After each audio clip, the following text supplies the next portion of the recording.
Joining me right now, my good friend John Rich, who owns Redneck Riviera. Everybody knows John Rich. I don't have to introduce him. He is, his reputation precedes him wherever he goes.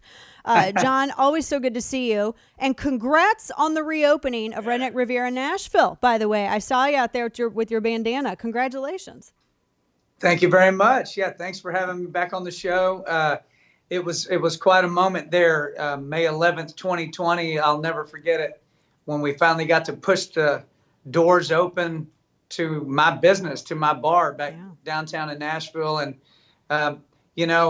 what a crazy thing this has been. But I can tell you as a business owner, we have followed all the rules. We've done everything they've asked us to do. And I was kind of curious, would they follow the rules? Or are they just going to go, what the hell? We don't care. We're going to do whatever we want and see if we would have a problem. But honestly, personal responsibility is on full display, I'm proud to say, and everybody's doing it like they should be doing it, but they're getting a cold beer or a Redneck Riviera and Coke and a barbecue sandwich, and there's a little semblance of normalcy back in Nashville. Gosh, that sounds like heaven, doesn't it? I mean, I think people are so excited to get out, and I've noticed too, people are so polite right now if they have to wait.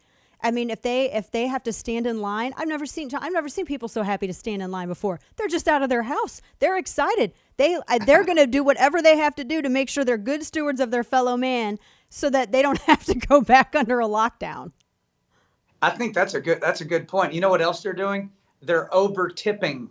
We're hearing that from our bartenders and servers that, everybody knows how hard the service industry has been hit. And so somebody that might have tipped $2 is now tipping $5. And that's cool to see too. That is awesome. Yes. I hope everybody is very generous, particularly with our bartenders and our restaurant workers, because God bless America. I had my husband and I, Chris, we had our first dinner out of the house at a restaurant, and it felt a little weird because everyone was so far apart, but I've never been, I was like, oh my gosh, I'm so happy. I don't care if it takes 2 hours for my food to get here. I don't even care. But yes, everybody take care of those folks.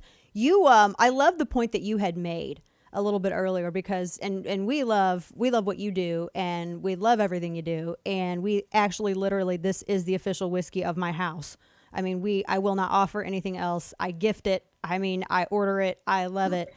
I live that life, John, but I love the point that you made. You're a Redneck Riviera girl all the way. I love the point that you made on Twitter, because you said, you were talking about how China has such a grip on the United States in terms of manufacturing. And I think it's part of our culture. We love that instant gratification, the cheapness of certain things, and China's taken advantage of that. And you noted that literally everything that you do, whether it's the glass, the cork, everything, every single part of Redneck Riviera is made right here in the USA. That's correct. So when I started this brand, this whiskey brand, there's a lot of smart people around me from the spirits industry, and they said, John, if we made your glass in China, you could save 70 cents a bottle. And if we made your corks in Bangladesh or wherever, we could save X amount. And you're going to sell a lot of whiskey. That's going to add up. And I said, I don't think so. I said, American jobs count. You don't just get to say you support American jobs, and then when you get the opportunity to do something about it, you do what everybody else did. That's the problem in the first place. Right. So people can be assured, if they go out to their liquor store, grocery store this weekend, and they find Redneck Riviera whiskey, which they will, 10,000 stores now listed on redneckriviera.com. My glass is made in Northern California. My corks are made in Ohio. The various whiskeys that I have blended to make that sweet redneck nectar you're drinking right now, they come from different places around the U.S., 100% made in the USA, and 10% of every bottle back to the folds of honor. I don't know another business that's as, by God, red, white, and blue as Redneck Riviera, and I'm proud of that. I wouldn't be surprised, John, if you told me that American Eagles bottle it. Hey, so forget FedEx or UPS. If you order a bottle of Redneck Riviera whiskey, we'll have it delivered on the back of a bald eagle right to your front porch. I love that. I'll take a case. That's amazing. You have a new season of The Pursuit, which is on Fox Nation, that has, I believe, it starts up it's new this month. It's a new season this month, correct? Yeah, it's the second season of the show. It's 5 more episodes coming out Monday, actually.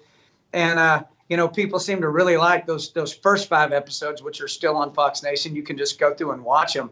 But some of my upcoming guests are people like, I don't know if you watch The Walking Dead or Band of Brothers, those kind of shows. Michael Cudlitz, who was Abraham on The Walking Dead. Yes. And he's not necessarily your typical Fox News watcher, conservative. He lives in LA, but he's a great guy and he's a good friend of mine. And what a story he's got. He's one of my guests. Robert Herjavec from Shark Tank is one of my guests. His dad escaped a Yugoslavian communist prison in the middle of the night, grabbed Robert and his mother, got on a boat and started hauling butt across the Atlantic. I mean, some of these, Jeff Jarrett from the WWE, Cowboy Troy, T.G. Shepherd and Larry Gatlin, country music icons. So, yeah, go check the show out, Fox Nation, The Pursuit. It's all about the fact of our country doesn't guarantee us happiness, Dana. Amen. It guarantees us the right to pursue happiness, and those are the stories we tell. Amen. Liberty doesn't mean comfort. It means that you have the right to go out and pursue opportunity, happiness, and also bear the consequences for your mistakes, but it's free choice. I love it. I have to say, since you know the gentleman who plays Abraham, he had the best one-liner insults and exclamations that I cannot repeat on air because of FCC that were, so Kane doesn't have a stroke. They had the best one-liners. They were so good. And some of them I think should be on t-shirts. So maybe that's an idea. And I'll say this about him. He's an example of a real patriot. He loves our country. He talks about when Band of Brothers came out, it came out right after 9/11 and they almost didn't put the show out. And you'll see tears in that guy's eyes. And I'm going to tell you right now, he and I disagree on a lot of things. But he is a full believer in America and about the right to pursue happiness in our military. I think it's important to talk to those people, You got to get outside of your own zip code every now and then and see what they're saying, too. It's a pretty incredible conversation. Amen to that, because that common ground's out there. And I love it when we are still looking at people as people instead of issues and policies. John Rich, God bless you. RedneckRiviera.com, folks. Go to that store locator. Have some sent to your house. The most American thing you can imbibe. I think you even burp stars. I don't even know. I think that may happen.